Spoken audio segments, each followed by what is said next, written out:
let's go into what has been released and what is still yet to come. As I look at the stuff that has, in the declassified documents of Russiagate, it confirms what many of us have already known. Are you surprised at anything at the media not reporting any of this? I mean, we've known a lot of this, but now the media is absolutely silent on it. And people seem to be deleting posts and no longer commenting online. What's happening? Yes, I am not surprised that the mainstream media is refusing to cover this. And if they do mention it, their approach is to try to diminish the effect and the impact of the revelations, the historic revelations that were found in the documents that we declassified and released, or to try to bring voice to detractors and critics who also just say, oh, well, this is bizarre or this is crazy. But when you actually look at the coverage and you look at some of the comments and the quotes that the mainstream media may be choosing to publish or highlight, they're not actually getting after the very specific pieces of evidence that were released that quote people like John Brennan, who was the CIA director, and James Clapper, who was Obama's director of national intelligence. They are not giving voice to the intelligence professionals who, in these reports that we released, were protesting against the very malicious actions that people like Brennan and Clapper were taking at President Obama's direction to create this intelligence assessment that was filled with falsehoods. They're not giving voice to these intelligence professionals because they recognize that it would push forward a very inconvenient truth for the mainstream media because it exposes their complicity in pushing this lie and this hoax from not only day one, but throughout President Trump's entire first administration. And all of these people are still, Brennan, Clapper, they have been the source on so many things, and they're in with the media. And I wonder if this is just part of more of the same, that they're asking them, is there anything to this? And they say, no, there's not. In fact, it's a whatever. And then I also wonder, how many people are you surrounded by that are still part of that old system? It's a good question. As we're finding these documents, going through them, declassifying and releasing them, we are learning more about who is actually directly involved and implicated in this. We're learning more about who may have been in the room and who was loudly protesting against it, recognizing how wrong it was. We have whistleblowers coming forward with their own documentation of their protests and their unwillingness to go along with this.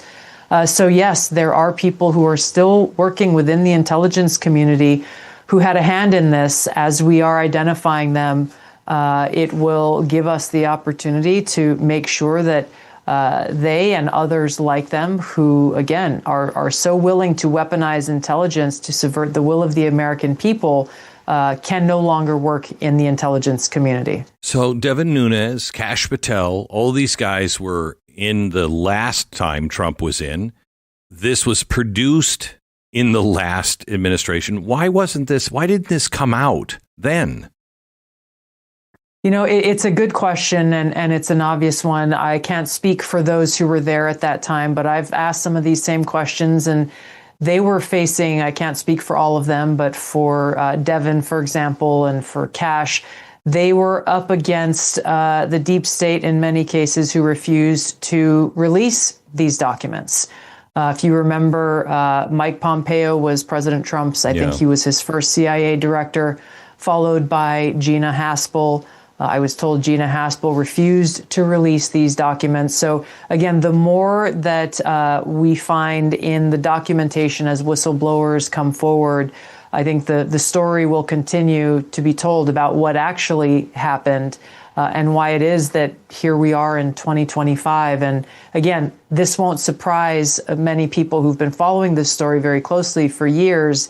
But the fact that we have documented evidence and proof is the thing that matters, both to shine a light on the truth that this wasn't something that right. was in someone's imagination or concocted, but I think even most importantly, that can drive towards accountability. So Fox News had an exclusive that said Kash Patel found thousands of sensitive documents related to the origins of the Trump-Russia probe buried in multiple burn bags in secret rooms inside the Bureau. What's a burn bag? A burn bag is something that you'll find in many offices throughout the intelligence community, throughout these different workspaces in national security. Basically, if I have a document that's highly classified, I read it, I review it, I'm done with it. My copy can then go in the burn bag to make sure that it's not doesn't end up in the wrong hands, that there's not an unauthorized disclosure of classified information. It's a very different story, however, if you use a burn bag to try to get rid of evidence of which maybe there is only one copy of, and then hide it in a secret room in the FBI. That is a tactic, obviously, that has been used by those deep staters, these bad actors within the intelligence community to try to get rid of evidence. Another tactic that's often used is over-classifying information. This is what happened with the Steele dossier.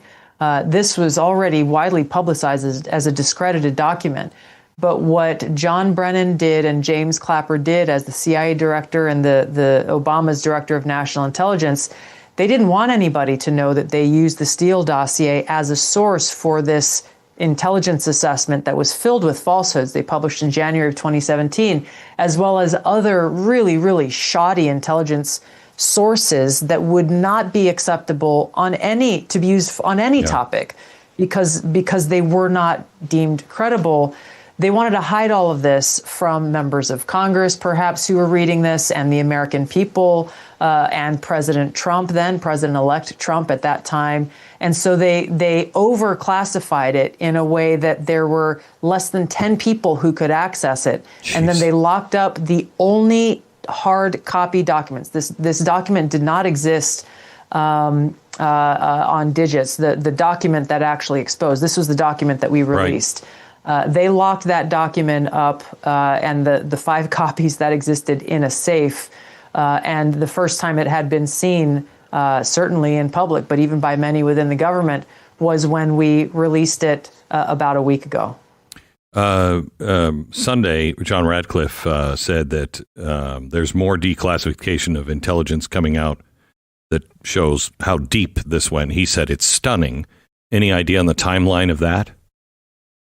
It's going through the declassification process right now. I expect it to be released very soon. I think the document will speak for itself. And once again, it will, I think, confirm what a lot of people have already known to be true, but it'll connect a lot of the dots that have not been revealed in public before. Are you sensing let's see, Mark Elias stopped posting on X. Brennan has lawyered up. John Kerry has made his account private. Peter Strzok deleted his entire X history. Are you sensing they feel the walls are closing in? In my view, that's the only way that I can read this situation. Those who are truly innocent would not be taking those kinds of actions. And once again, this is why it's so important to declassify this information, to get the truth out, because it's something that for anyone who is mildly objective is irrefutable and undeniable. And can be used and is currently being reviewed by the Department of Justice to bring about accountability for those involved. We were talking before we went on the air, and I said, I'm struggling with my job right now because it at times doesn't seem like it's worth it. It makes any difference at all because I don't know what I believe in. I don't know what's true anymore. Tulsi, I don't know, I can't sit here and on the air and talk about problems if there's not a solution. It feels insane. It feels insane. I keep doing the same thing over and over again, beating the head against the wall and saying, here's proof, and nothing happens. Do you sense that? Do you think the people around you understand how what danger the country is in right now because they just don't believe there's justice on any front? Well, first, Glenn, let me just tell you how important your voice is. I think I'm serious. I'm not just patronizing you.